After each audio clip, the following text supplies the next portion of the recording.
आज के शो में दौराने हुकूमत इमरान खान के करंट अकाउंट सरप्लस के दावे, माजी की हुकूमतों को डॉलर बढ़ने पर ताने, अहम हकाइक बेनकाब, एक्सटर्नल वल्नरेबिलिटी रिपोर्ट में क्या सनसनीखेज इंकशाफात हुए, तब्दीली सरकार के दावों की असल हकीकत बेनकाब। अस्सलाम वालेकुम। पस पर्दा हकाइक सनसनीखेज इंकशाफात प्रोग्राम बेनकाब में हूँ आपके साथ सफ़ान खान। नाज़रीन, आज आपके सामने एक ऐसे मुल्क की मिसाल से शुरू करना चाह रहा हूँ ये प्रोग्राम। एक ऐसी मिसाल जिसमें आप अगर एक मिनट को तसव्वुर करें कि ऐसा मुल्क जहाँ पर इतनी लोड शेडिंग, 13 घंटे लोड शेडिंग हो, एक ऐसा मुल्क जहाँ पर पेपर ना हो जिससे बच्चे इम्तिहान में बैठ सकें, एक ऐसा मुल्क जहाँ पर प्लास्टिक अवेलेबल ना हो कि लोग लाइसेंस बना सकें, एक ऐसा मुल्क जहाँ पर करेंसी ना हो, करेंसी का शॉर्टफॉल हो जाए, एक ऐसा मुल्क जहाँ पर बुनियादी अद्वियात का शॉर्टेज हो जाए, इतना शॉर्टेज हो जाए कि वहाँ पर अस्पतालों के अंदर सर्जरीज कैंसिल हो जाएं, important surgeries, medical emergencies face करने के लिए उस मुल्क के पास कुछ ना हो।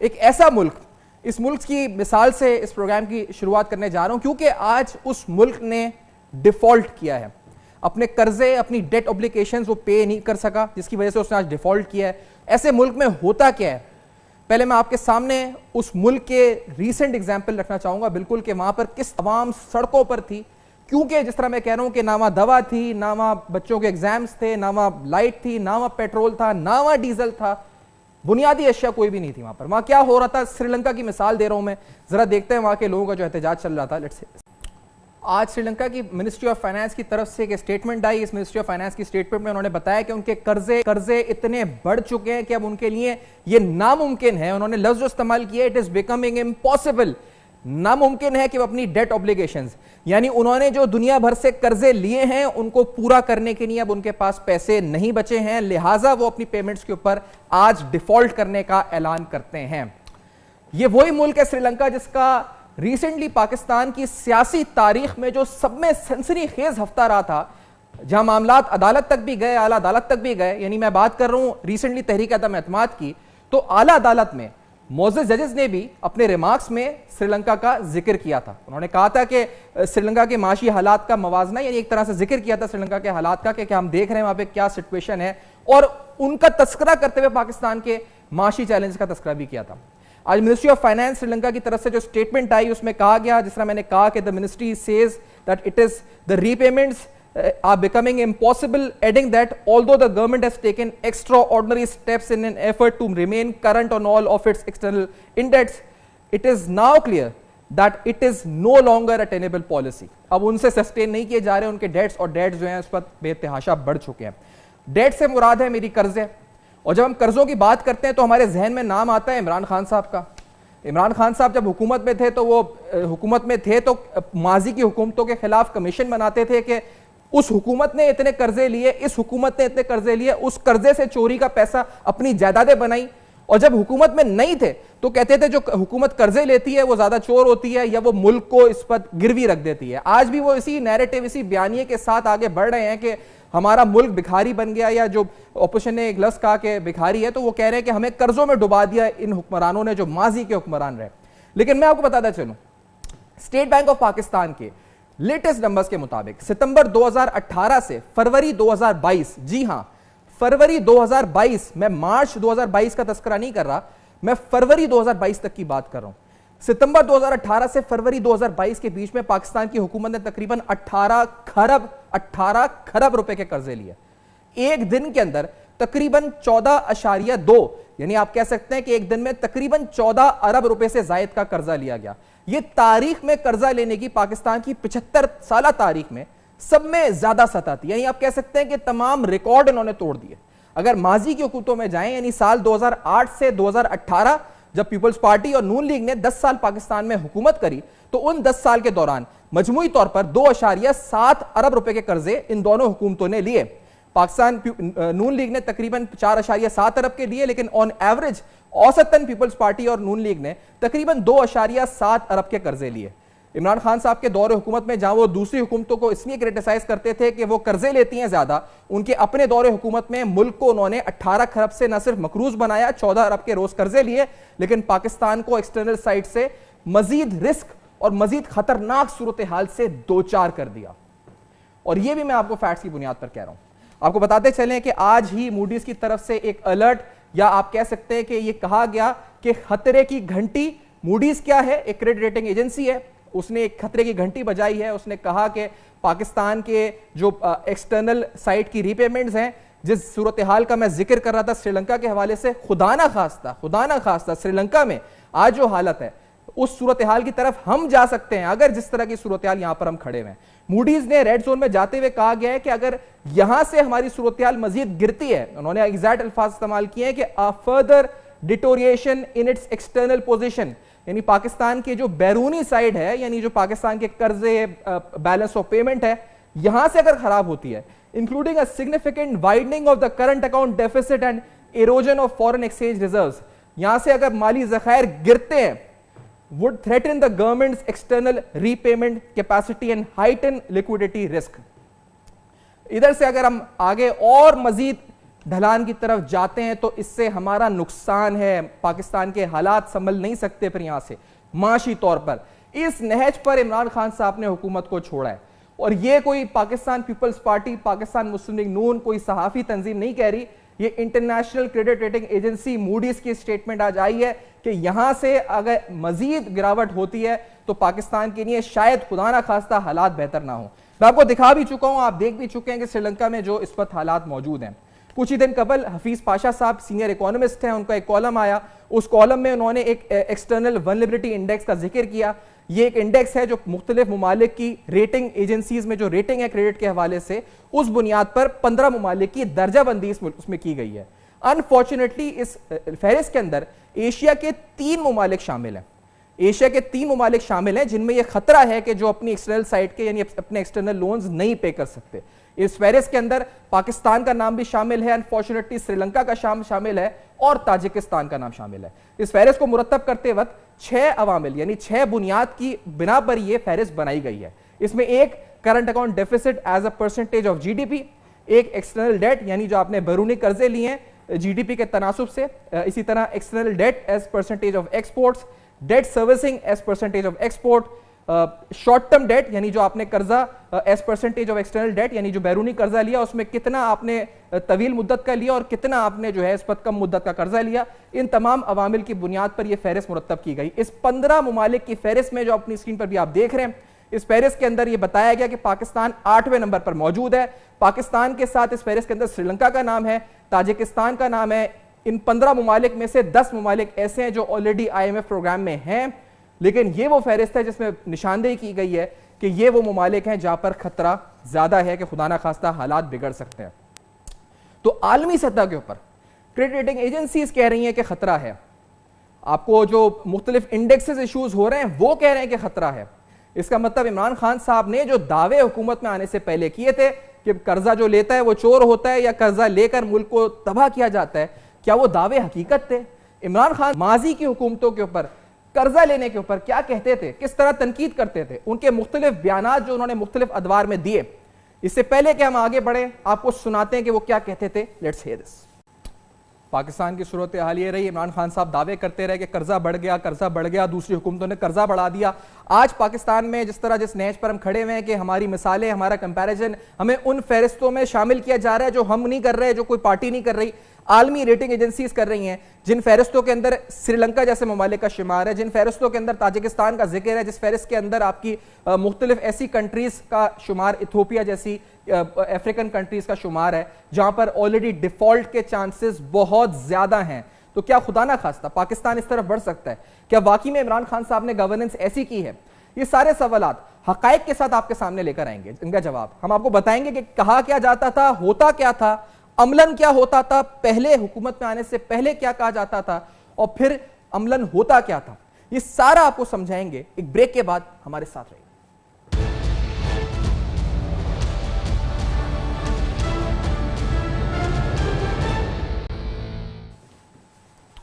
Welcome back. आप देख रहे हैं बेनकाब और आज बेनकाब में नाज़रीन तफसीलन आपके सामने बड़े अहम हकायक बयान हम कर रहे हैं।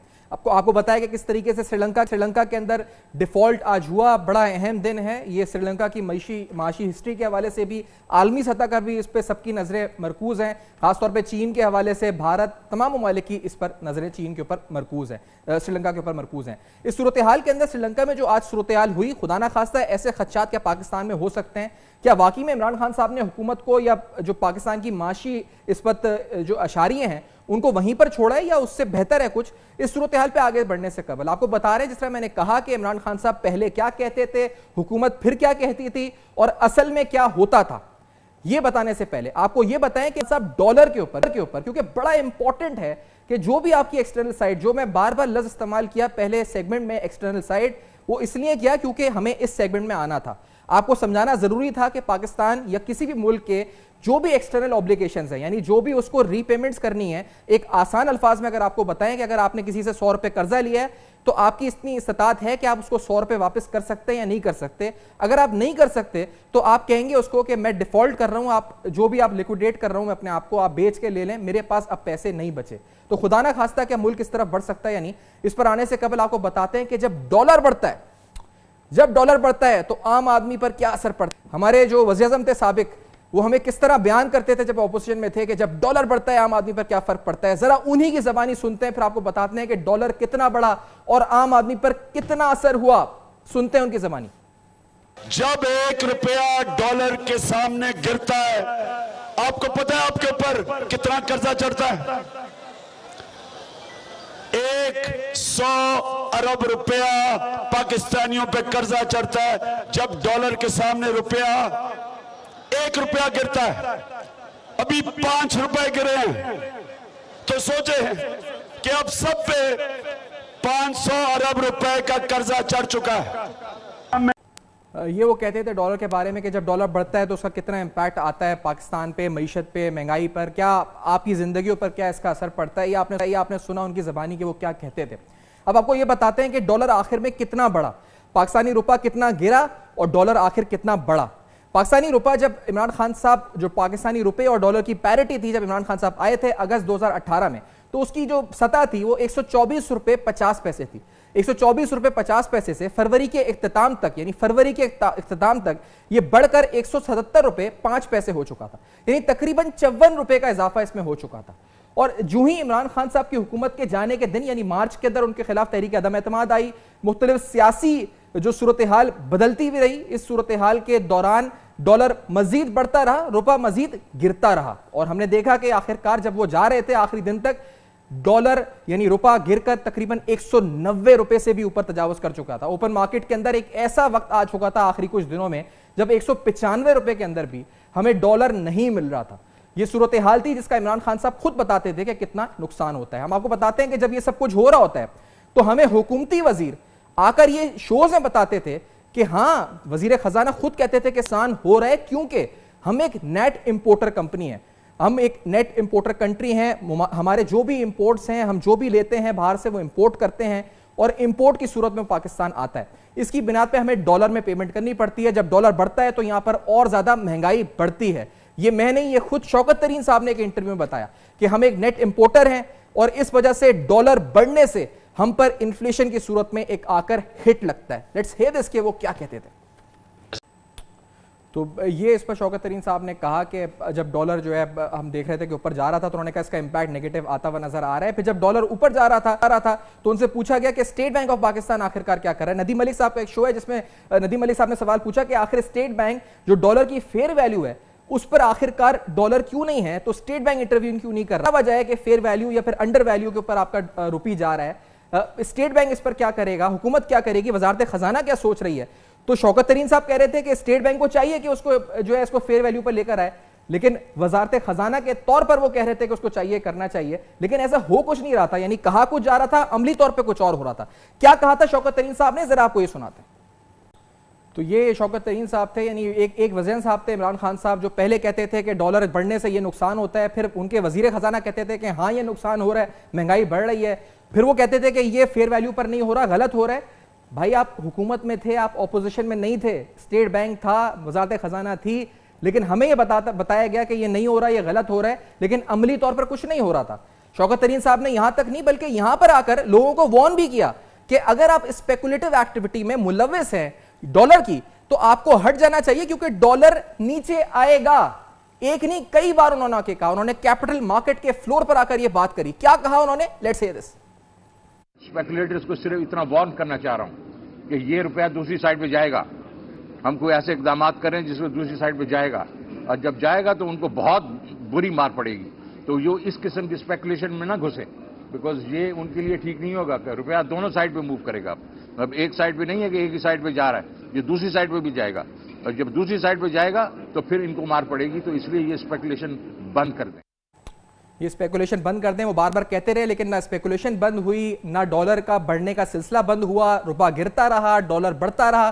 शौकत तरीन साहब टीवी पे आते रहे, ये बोलते रहे कि आप स्पेकुलेशन बंद कर दें, और लोग पैसा बनाते रहे, लोग पैसा बनाते रहे, जिनको पैसा बनाना था स्पेकुलेटर्स को पैसा बनाते रहे, और आखिरकार 195 तक डॉलर चला गया। तो ये वो दावे थे जो पहले करते थे, दौरान हुकूमत करते थे, और हकीकत जो थी वो आपके सामने रखी। इसी तरह से आपको आके बताएंगे कि एक्सटर्नल साइड के ही करंट अकाउंट डेफिसिट जो एक बड़ा अहम नंबर होता है, इस बारे में क्या दावे होते थे हुकूमत में आने से कबल, हुकूमत में आने के बाद अमली तौर पर क्या नजर आया, ये सब कुछ इस ब्रेक के बाद हमारे साथ रहेगा।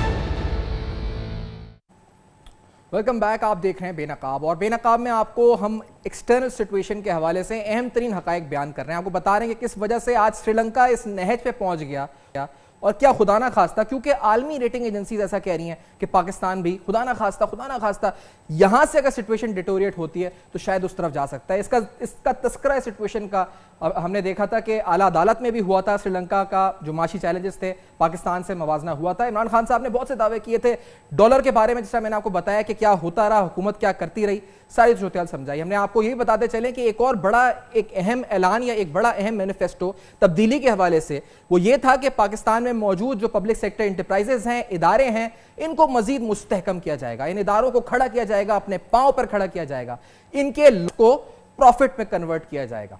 इमरान खान साहब इस बारे में क्या कहते रहे माजी में, आपको सुनाते हैं। अल्लाह, जब हम नया पाकिस्तान बनाएंगे तो नए इदारे बनाएंगे। आपको यही मुल्क में इदारे मजबूत करके या सरमायाकारी होगी या बाहर से लोग पैसा खर्च करने आएंगे। मुश्किल से 4000 अरब पाकिस्तान में टैक्स इकट्ठा होता है, मुश्किल से।